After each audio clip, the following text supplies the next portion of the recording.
Hey guys, welcome back.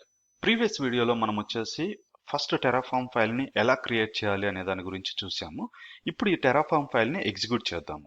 Okay, so execute చేసే ముందు మనము AWS కన్సోల్లోకి వెళ్ళి చూసినట్లయితే, ఇది క్యాన్సిల్ ఇస్తూ ఉన్నాను. ఇక్కడ చూడండి, అట్ దిస్ మూమెంట్ మనకి ఎలాంటి ఫైల్స్ లేవు.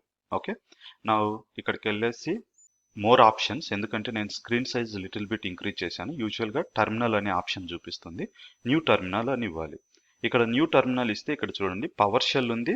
At the same time even మనం గిట్ బ్యాష్ అయినా యూజ్ చేసుకోవచ్చు. గిట్ బ్యాష్ అంటే ఆల్మోస్ట్ అన్ని లెనిక్స్ కమాండ్స్ ఎగ్జిక్యూట్ అవుతాయి.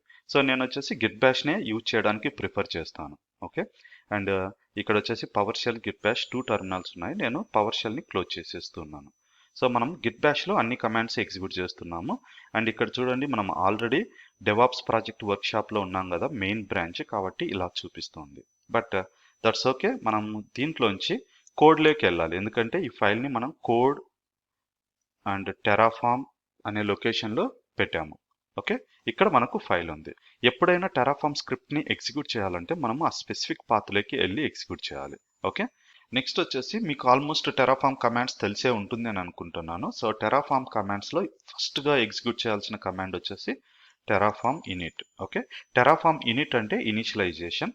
ఇనిషియలైజేషన్ నథింగ్ బట్ మనము ఏ క్లౌడ్కి అయితే కనెక్ట్ అవుతున్నామో ఈ కనెక్ట్ అవ్వాల్సిన క్లౌడ్ యొక్క ప్లగిన్స్ అండ్ ప్రొవైడర్ని ఇది డౌన్లోడ్ చేసుకుంటుంది. So let's execute this one. ఇక్కడ చూడండి, initialising the back end, initialising the provider plugin. మన ప్రొవైడర్ వచ్చేసి AWS కాబట్టి AWS రిలేటెడ్ ప్లగిన్స్ని ఇది డౌన్లోడ్ చేసుకుంటూ ఉంది. ఓకే, సో ఇక్కడ డౌన్లోడ్ చేసుకున్న తర్వాత ఇక్కడ వచ్చేసి Terraform lock HCL dot Terraform అనే ఒక ఎక్స్ట్రా డైరెక్టరీ క్రియేట్ అయింది. బట్ ఇందులో వచ్చేసి మన ప్రొవైడర్ ప్లగిన్స్ అండ్ ప్రొవైడర్ యొక్క రిలేటెడ్ డీటెయిల్స్ అన్ని ఉంటాయి. నెక్స్ట్ థింగ్ వచ్చేసి Terraform validate.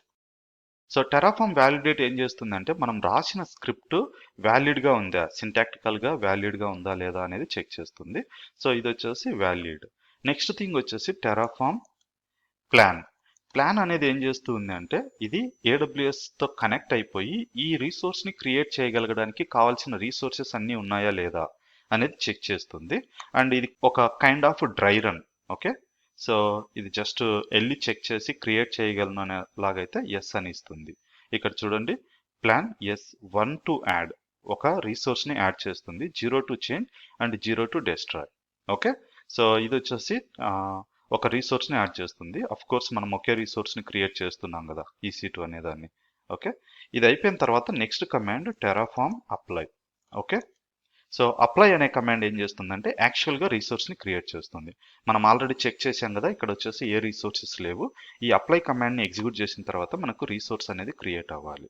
So apply కమాండ్ని execute చేసేటప్పుడు ఇది ఎస్ ఆర్ నో అని కూడా అడుగుతుంది. ఇక్కడ చూడండి, yes or no, do you want to create it. Some of the resources it is going to create extra. Okay, కొన్ని రిసోర్సెస్ని ఈ రిక్వైర్మెంట్ ప్రకారము డిఫాల్ట్ రిసోర్సెస్ని క్రియేట్ చేస్తుంది. But that's okay. అండ్ ఇక్కడ చూడండి, ఈ రిసోర్స్ని క్రియేట్ చేసేటప్పుడు ఇది ఇంకా ఎక్స్ట్రా 2 ఫైల్స్ని క్రియేట్ చేసింది. అదేంటి అంటే Terraform dot TF state file, Terraform TF state lock dot info. ఇంకోటి టెరాఫామ్ TF BKP అని ఇంకో ఫైల్ కూడా వస్తుంది, అది లేటర్గా వస్తుంది.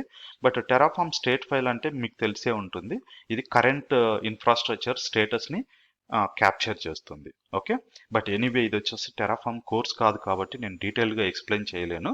You just go with the flow. So just I'm giving yes అని ఇచ్చినప్పుడు మనకి ఇక్కడ EC2 ఇన్స్టాన్స్ అనేది ప్రొవిజన్ అవ్వాలి. ఓకే, ఇది ఇంకా క్రియేట్ అవ్వలేదు. యా, ఇక్కడ చూడండి, ఇది EC2 ఇన్స్టాన్స్ క్రియేట్ అవుతూ ఉంది, అండర్ ప్రాసెసింగ్. ఇక్కడ చూడండి. Okay, preparing. సో మనం నేమ్ ఏమి ఇవ్వలేదు. నేమ్ ఇవ్వాలి అంటే ఇక్కడ లేబుల్ అనే ఆప్షన్ ఇవ్వాల్సి ఉంటుంది. బట్ ఇక్కడ వచ్చేసి ఇది ఇచ్చాం కదా, ఈ నేమ్ వస్తుందంటే నో, అలా రాదు. ఇది వచ్చేసి only Terraform reference name. So ఇది వచ్చేసి EC2 ఇన్స్టాన్స్ని క్రియేట్ చేసింది. ఇక్కడ చూడండి, మనకు EC2 ఇన్స్టాన్స్ రెడీగా ఉంది. అండ్ ఇక్కడికి వెళ్తే దీనికి ఒక పబ్లిక్ IP ఉంది. సో ఈ పబ్లిక్ IP యూజ్ చేసుకొని మనం సర్వర్లోకి లాగిన్ అవ్వచ్చు. సో లాగిన్ అయ్యేదానికి ట్రై చేద్దాము, will see what will happen. So login అయ్యేదానికి మనము మొబైల్ ఎక్స్టర్న్ని వాడతాము. So SSH. సో ఇక్కడ IP అడ్రస్ ప్రొవైడ్ చేశాను, public IP, and use the private key. ఈ కీని లోడ్ చేసుకోవాలి. DPO అనే కీని క్రియేట్ చేశాను కదా, ఇది వచ్చేసి నా ప్రాజెక్ట్ డైరెక్టరీ లొకేషన్లోనే పెట్టుకున్నాను. Okay, next EC2 minus user అని ఇవ్వాలి. Okay, so let's try to connect it and will see. ఇక్కడ చూడండి, ఇది కనెక్ట్ అవ్వట్లేదు. సో ఇది కనెక్ట్ అవ్వదు కూడా. ఎందుకు కనెక్ట్ అవ్వదు అంటే ఇక్కడ వచ్చేసి మనము ఐపీ అడ్రస్ తీసుకున్నాం కానీ మనం కనెక్ట్ అయ్యేది ఎస్ఎస్హెచ్ పోర్ట్ త్రూ. సో ఇక్కడికి వెళ్ళేసి సెక్యూరిటీ గ్రూప్ను ఓపెన్ చేసినట్లయితే ఈ కొత్తగా క్రియేట్ అయిన సెక్యూరిటీ గ్రూప్లో ఇన్బౌండ్ రూల్స్ చూసినట్లయితే బై డిఫాల్ట్ వచ్చేసి ఇది మన ట్రాఫిక్ని అలో చేయట్లేదు. ఆల్ ట్రాఫిక్ అలో చేస్తుంది కాబట్టి ఈ స్పెసిఫిక్ సెక్యూరిటీ గ్రూప్ నుంచి మాత్రమే అలో చేస్తూ ఉంది. ఓకే, సో కాబట్టి ఇది వచ్చేసి మనం అప్డేట్ చేయాల్సి ఉంటుంది. ఓకే, ఇది ఎలా అప్డేట్ చేయాలి అనే దాని గురించి మనము నెక్స్ట్ వీడియోలో చూద్దాము. సో దానికోసం మన టెరాఫార్మ్ ఫైల్ని లిటిల్ బిట్ అప్డేట్ చేయాల్సి ఉంటుంది. అదేంటో నెక్స్ట్ వీడియోలో చూద్దాం. Thank you and see you there.